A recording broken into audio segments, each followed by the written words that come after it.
falam que o dinheiro ele muda as pessoas. Eu acho que não, ele é só um amplificador.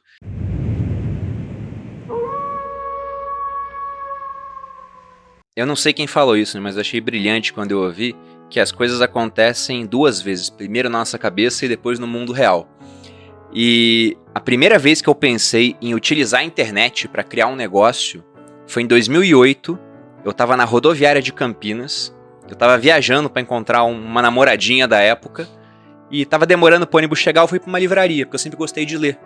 E aí tinha um livro ali que era o Trabalhe 4 Horas por Semana, do Timothy Ferriss. E eu peguei assim, né?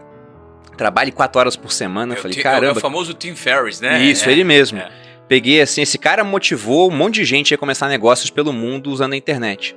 Eu peguei e olhei o subtítulo, né? E falava, fique rico, faça o que gosta e more onde quiser. Eu falei, meu Deus, né? Olha o que esse livro tá falando que dá pra fazer. Aí eu li o currículo dele ali, do autor, e o cara foi campeão de tango na Argentina, era campeão de kickboxer chinês, falava não sei quantos idiomas. Eu falei, meu Deus, como é que esse cara conseguiu fazer isso?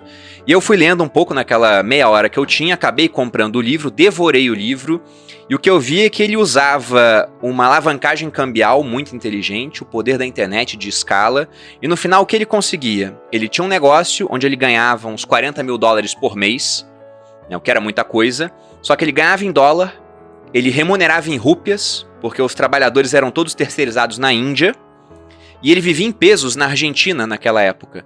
E ele começou a ter tanto tempo livre que ele decidiu aprender tango. Aí em 6 meses ganhou um campeonato de tango na Argentina. Aí foi pra China lutar. E ele descobriu que se ele empurrasse os concorrentes do palco 3 vezes, ele ganhava a luta. Então ele foi campeão sem estilo nenhum de kickboxer, de kung fu, não sei o que ele fazia direito. Mas ele foi acumulando uma série de títulos por ter muito tempo para isso. E esse tempo veio de ter criado um negócio que funcionava sem a presença dele. Quando eu li aquilo, eu mal usava a internet direito, assim, né? Só pra rede social. Mas eu pensei, um dia, eu não sei como, eu não sei o que, mas na minha cabeça foi a primeira vez. Eu vou usar a internet para construir um negócio. Eu não sabia o que seria. O primeiro negócio que a gente construiu na internet foi a minha esposa que criou pra mim. Que foi um site, que existe até hoje, que é o Você Mais Rico, para falar de educação financeira. Ela chegou assim e falou, vamos fazer alguma coisa, né? Eu falei, vamos criar um site. Como é que a gente faz isso? Compramos um curso. E eu não tinha tempo para ver. Ela falou, então deixa que eu faço. Ela era universitária na época, tinha um pouco mais de tempo do que eu. Criou o site do zero. Ficou bem tosco, né? Logicamente, a gente não tinha experiência com aquilo. Mas foi um início.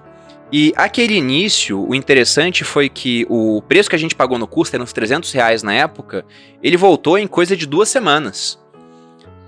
E eu falei, nossa, muito bacana, né? Porque o pessoal entrava no site, era pouca gente entrando, mas tinha publicidade. Inclusive, o curso, eu escrevi um artigo falando como aquele curso me fez criar aquele site, e no final tinha um link para comprar o curso. Então, algumas vendas do próprio curso que eu usei já pagaram o curso do site. Eu falei, esse negócio é bom, porque agora ele me gera um pouquinho de dinheiro, mas que não depende de mim. Aí depois desse site, a gente teve a ideia de criar um para ela, em outro nicho, falando sobre lifestyle, que foi o Você Mais Fitness.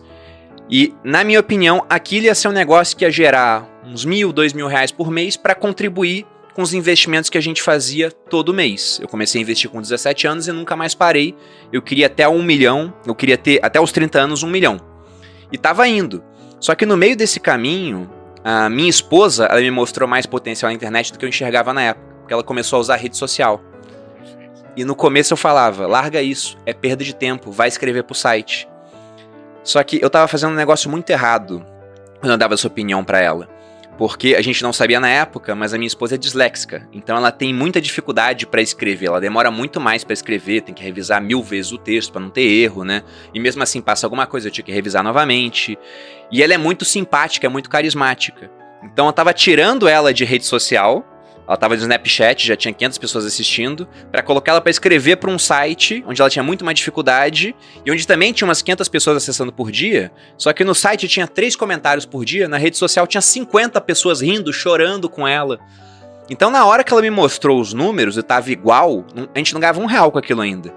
Mas na hora que ela me mostrou os números, eu imaginei na hora 500 pessoas na minha frente. 500 pessoas é coisa pra caramba. Muito. É que hoje as pessoas perderam a noção, porque estão há muito tempo em casa ou nunca viram 500 pessoas antes, mas tem cara que tem 1000 seguidores, acho que é pouco. E os seguidores é, sei lá, o tamanho disso, né? Eu servi em quartéis que você viu um monte de gente parada na frente e não eram 500 pessoas. E eu fiz uma conta também. 500 pessoas comprando algo de R$2.000 dá 1 milhão.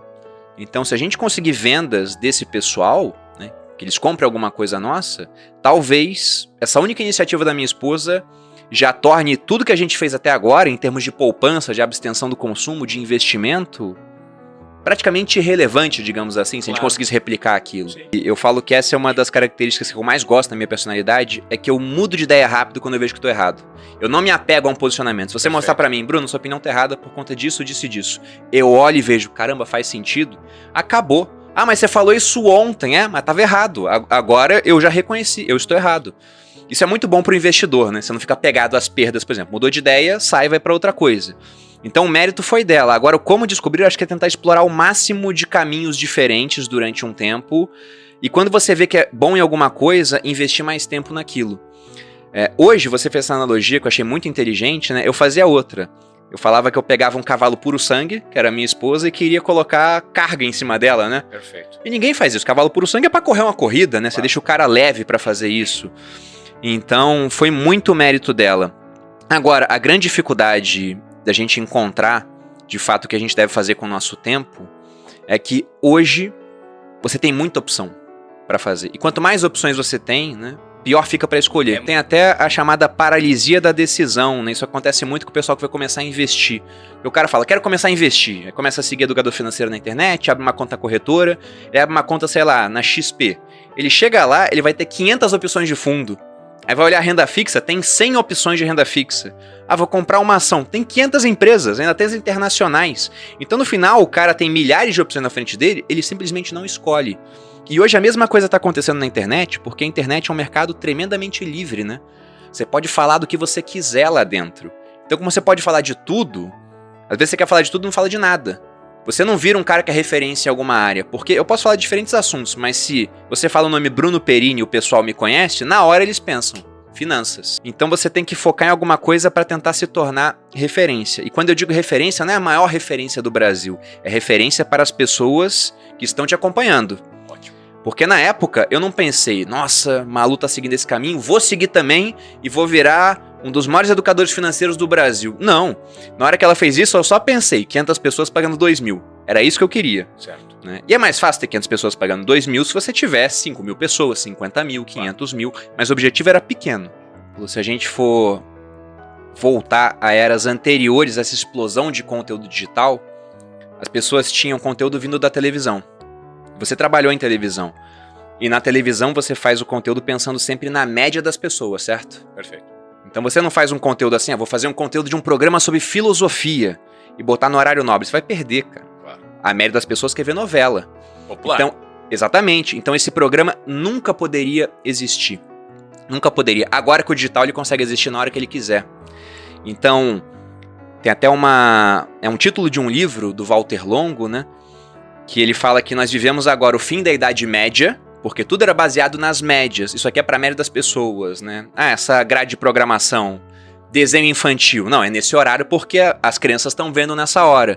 Acabou a Idade Média agora. Ele fala que a Idade Média não acabou em 1453, quando caiu Constantinopla, né? Ele fala que acabou agora porque veio o digital. Nós entramos na Idade Mídia, onde o conteúdo é altamente customizável para as pessoas.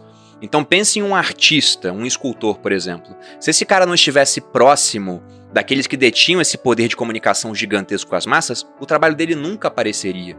Quem tinha lugar nessas horas era a Anitta, que é muito grande, é o Luan Santana. O pequeno não tinha espaço até se tornar grande. E quem decidia quem era grande era um jogo onde o grande fica cada vez maior e o pequeno nunca aparece, né? Perfeito. Meio que um efeito de Mateus, que lá na Bíblia, né? Quem tem mais será dado, a quem não tem, até o pouco que tem de será tirado. Porque o cara era pequeno durante tanto tempo que ele desistia.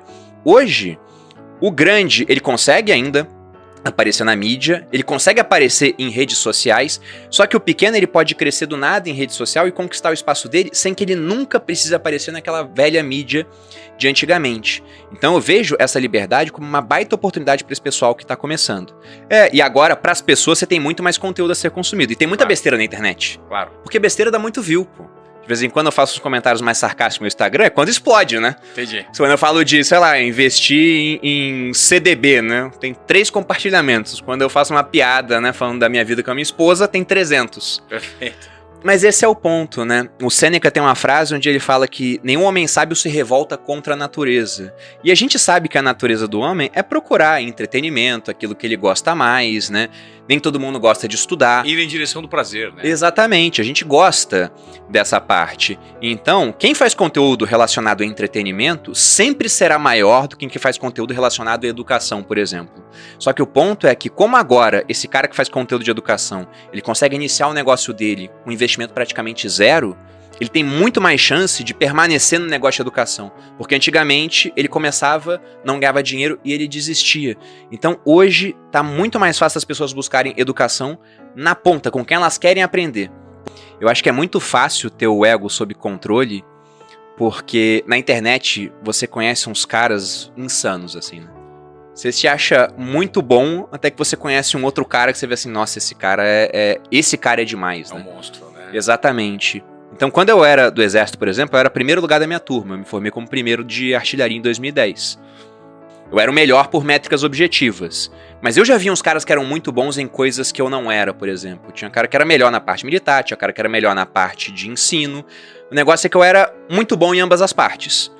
Então, na internet, a mesma coisa acontece. Dentro do nicho de finanças, é um nicho gigantesco, você tem renda variável, tem renda fixa, você tem criptomoedas, você tem negócios. Eu acho que eu sou muito bom no geral, mas eu sempre vejo caras que especificamente são melhores do que eu em alguns pontos.